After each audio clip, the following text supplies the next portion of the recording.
আসসালামু আলাইকুম ওয়া রাহমাতুল্লাহি ওয়া বারাকাতুহু। সম্মানিত দিনী ভাই ও বোনেরা, আশা করি সবাই ভালো আছেন।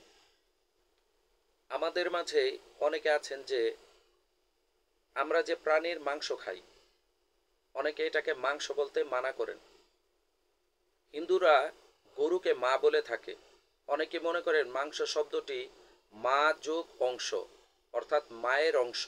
এজন্য গরুর মাংসকে মাংস বলা যাবে না। আসলে এটি একটি ভুল প্রচলন। মাংস কথাটি আমরা অভিধানে যে বানান দেখি আর মায়ের অংশ হওয়ার জন্য যে বানান থাকা জরুরি, সেই বানানটি কিন্তু মাংস কথাটির জন্য প্রযোজ্য হয় না। যেমন আমরা যে গরুর গোশত বলতে যে মাংস কথাটিকে ব্যবহার করি, ওই মাংস লিখতে ব্যবহৃত হয় ময়াকার মা অনুসার মাং দন্তস্য, মাংস।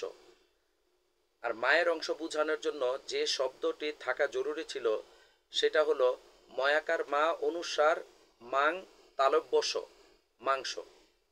তো আমরা প্রাণীর গোশতকে যেভাবে মাংস বলি, সেই মাংসটা মায়ের অংশ জাতীয় কোনো কিছু হয় না। এটা হচ্ছে সমাজে প্রচলিত একটি, সুতরাং এটা আমরা বুঝতে পারলাম যে ভুল ব্যবহার। হিন্দুরা যদি গরুকে মা বলার কারণে মাংস বলা নিষেধ হয়, তো হিন্দুরা তো ওই ভেড়া, ছাগল বা অন্যান্য পশুকে মা বলে না। অর্থাৎ যে সকল পশুর মাংস আমরা খেয়ে থাকি, হালাল পশু হিসাবে যেগুলিকে জেনে আমরা এগুলির মাংস খাই, সেগুলিকে তো আর হিন্দুরা মা বলে না। আর ওগুলির মাংসগুলোকে তো মায়ের অংশ বলার কোনো যৌক্তিকতাও থাকে না।